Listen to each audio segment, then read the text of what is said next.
Masters হকিতে শূন্য হাতে ফিরল ত্রিপুরা।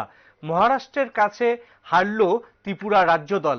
এই নিয়ে আমরা কথা বলে নেব সরাসরি আমাদের প্রতিনিধি বিপ্লব চন্দ্রের সঙ্গে। ক্রীড়া প্রতিনিধি বিপ্লব দা, কি আপডেট রয়েছে তোমার কাছে? দেখো নীল, জাতীয় মাস্টার অ্যাথলেটিক হকি প্রতিযোগিতা, এই প্রতিযোগিতা শুরু হয়েছে গোয়াতে। গোয়ার মুসাপা হকি স্টেডিয়ামে এই আসর শুরু হয়েছে। এই আসরে যদিও ষষ্ঠতম আসর, কিন্তু এই আসরে এই প্রথম ত্রিপুরা হকি দল অংশ নিয়েছে। কারণ ত্রিপুরা হকি দলের বর্তমানে যে পরিস্থিতি, সেই পরিস্থিতিতে মাস্টার হকি খেলোয়াড়দের অনেকটাই একত্রিত করা কিন্তু অনেকটাই কঠিন হয়েছিল। যদিও সেই ক্ষেত্রে রাজ্য হকি অ্যাসোসিয়েশনের কর্মকর্তারা পরিকল্পনা নিয়েছিল এবছর মাস্টার হকি টুর্নামেন্টে তারা অংশ নেবে, এবং সেই মোতাবেক কিন্তু 40 বছরের গ্রুপ, যে 40 বছরের গ্রুপ রয়েছে, সেই 40 বছরের গ্রুপে এই প্রথম অংশ নেয়। এবং 40 বছরের এই গ্রুপের এই 16 দলীয় আসরে রাজ্য দল সেমিফাইনালে কিন্তু হেরে যায়। সেমিফাইনালে যদিও প্রত্যাশা ছিল রাজ্য দল প্রথমবার এই আসরে অংশ নিয়ে ফাইনালে লড়বে, কিন্তু মহারাষ্ট্রের কাছে একদম শেষ বাঁশির কয়েক সেকেন্ড আগে কিন্তু রাজ্য দল এক গোল হজম করে। কিন্তু বাকি অতিরিক্ত ম্যাচের বাকি সময়ে কিন্তু সেই গোল আর পরিশোধ করতে পারেনি, যার কারণে কিন্তু রাজ্য দল অনেকটাই হতাশার মধ্য থেকে এই আসর থেকে ছিটকে যায়।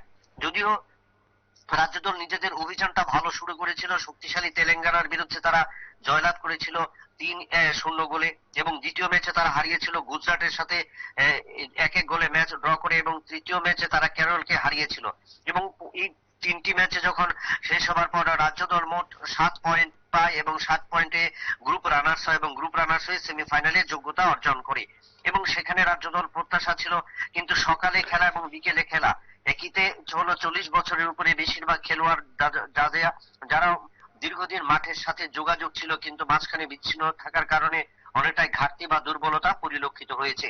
এই পরিস্থিতিতে রাজ্য দল যখন খেলোয়াড়দের নিয়ে দল গঠন করে, সেখানে রাজ্য দল আসরে যাবার আগে 1 সপ্তাহ কঠোর অনুশীলন করেছিল। কিন্তু সবটাই দেখা গেল যে অন্তিম মুহূর্তে যে মহারাষ্ট্রের বিরুদ্ধে গোল হজম করার কারণে কিন্তু রাজ্য দল এই আসরে প্রথম বার অংশ নিয়ে কিন্তু আসর থেকে ছিটকে গিয়েছে। তবে রাজ্য দলের খেলোয়াড়রা ভালো প্রদর্শন করেছে।